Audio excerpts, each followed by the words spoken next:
Hello student, how are you. आज हम UP board class 10th के लिए unsolved paper previous year solve करके नोट लेकर आए हैं और इस नोट को हम वीडियो के माध्यम आप लोगों तक पहुंचाएंगे। और ये वीडियो 2023 सेट का तीसरा पेपर सॉल्व किए हैं और इस वीडियो को एग्ज़ाम के पर्पज़ से बहुत इम्पोर्टेंट समझकर आप लोग पढ़िए और ज़्यादा से ज़्यादा इसको अपने दोस्तों में शेयर करें और इस वीडियो को लाइक करें। अगर चैनल पर नए हैं तो चैनल को हमारे सब्सक्राइब कर लें। आइए वीडियो को हम देखते हैं कि इसमें हमने आपके लिए क्या लिखा है। ये हमारी वीडियो है। हमने इसमें आप लोगों के लिए 2023 पेपर सेट नंबर 3 824 EL का पेपर सॉल्व किया है। ऑब्जेक्टिव में जो क्वेश्चन आया था उसको मैंने वन लीनियर बना के लिख दिया है ताकि याद करने में वो आपके लिए आसानी हो। जैसे हमने लिखा है कि कार्बन को वायु की उपस्थिति में जलाने पर या जल जब वो कार्बन वायु की उपस्थिति में जलता है तो कौन सी गैस बनती है, तो वो कार्बन डाइऑक्साइड गैस बनती है। कार्बन डाइऑक्साइड का बनना संयोजन अभिक्रिया के अंतर्गत आता है और अगर हम बात करें तो कार्बन ऑक्सीजन से क्रिया कर रहा है, इसलिए यह अभिक्रिया ऑक्सीकरण के अंतर्गत भी आती है। तो अगर ऑप्शन में दिया हो कि कार्बन को वायु की उपस्थिति में जब जलाया जाता है तो कार्बन डाइऑक्साइड बनता है, तो कौन सी अभिक्रिया होगी, तो वहाँ पर दोनों ऑप्शन में से कोई एक ही ऑप्शन होगा, या तो संयोजन ऑप्शन होगा या तो ऑक्सीकरण ऑप्शन होगा। जैसे हम जानते हैं कार्बन जो होता है वो सॉलिड होता है और ऑक्सीजन जो होता है गैस होता है। जब कार्बन और ऑक्सीजन पूर्ण रूप से दहन कराते हैं, पूर्ण रूप से ये संयुक्त होते हैं, जलते हैं, तो ये कार्बन डाइऑक्साइड गैस में परिवर्तित हो जाते हैं। दूसरा देखते हैं क्वेश्चन कि जिंक चूर्ण को जब हम सल्फ्यूरिक अम्ल या तनु सल्फ्यूरिक अम्ल में क्रिया कराते हैं तो हाइड्रोजन गैस निकलती है। ये बहुत क्वेश्चन आता है कि क्या होता है जब जिंक को हम तनु सल्फ्यूरिक अम्ल में क्रिया कराते हैं तो वहाँ से हाइड्रोजन गैस निकलती है और ये अभिक्रिया विस्थापन अभिक्रिया के अंतर्गत आती है। जैसे रिएक्शन देख सकते हो, Zn plus H2SO4 to give ZnSO4 plus H2। ये रिएक्शन पूर्ण करने में भी आता है। फिर दूसरा क्वेश्चन है कि सामान्य तापक्रम पर यानी STP पर स्टैंडर्ड टेम्परेचर और प्रेशर पर कौन सा उपधातु है जो आपका द्रव अवस्था में पाया जाता है, तो वो धातु आपका ब्रोमीन होता है, उसका सिंबल Br होता है। अगला क्वेश्चन है कि प्रोपेनॉन में क्रियात्मक समूह कौन सा है, तो हम कई दफ़ा आप लोगों को वीडियो के माध्यम से पिछली वीडियो में बता चुके हैं कि जहाँ नॉन लगा होगा वो कीटोन समूह होगा और कीटोन समूह की पहचान होती है कि कार्बन श्रृंखला में कहीं बीच में C डबल बॉन्ड O उपस्थित होगा। देखिए कॉलम ए और कॉलम बी को मिलान करना था तो हमने उसको एक सरल तरीके से लिख दिया है।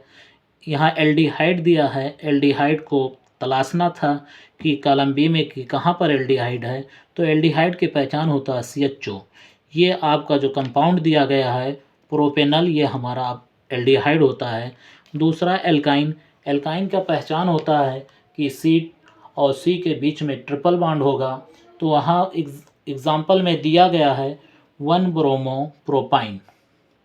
तीसरा एग्जाम्पल दिया गया पॉइंट कार्बोऑक्जेलिक एसिड, तो कार्बोऑक्जेलिक एसिड की पहचान होती है COH।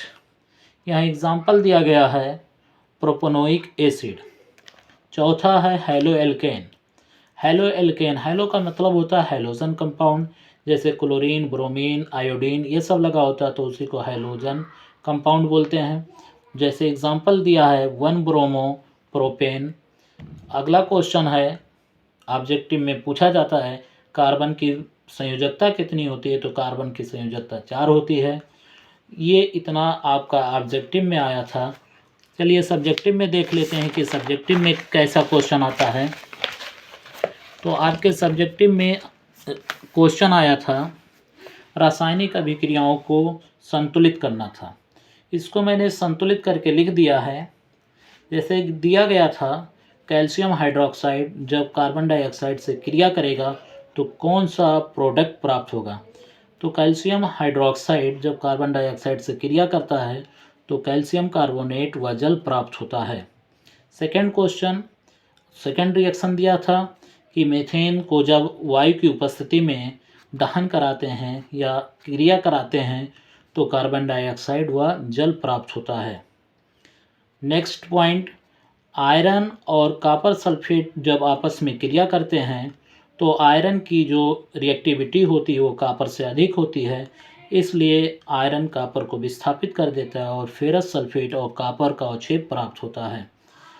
अगला क्वेश्चन था कि कोई ऊष्मीय वियोजन अभिक्रिया लिखिए।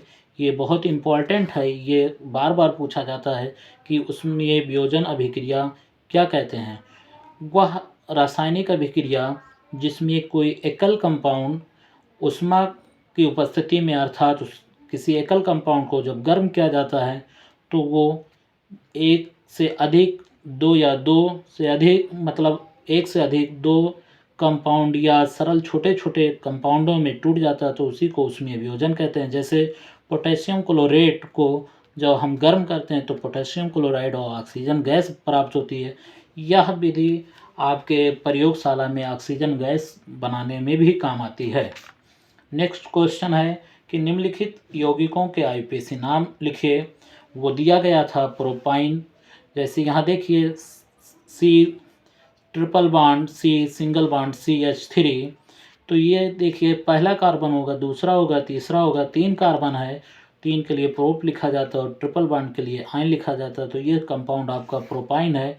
कंपाउंड नंबर 2 देखिए, इसमें लिखा गया CHO CH2 CH3, तो CHO फर्स्ट कार्बन होगा, तो 1 2 3 4 टोटल 4 कार्बन हो गया, तो 4 के लिए ब्यूट, चारों के बीच सिंगल बॉन्ड है तो N और एल्डिहाइड के लिए अल लिखा जाता है, तो ये ब्यूटेनल हो गया। नेक्स्ट पेज पर देखते हैं कि क्या है।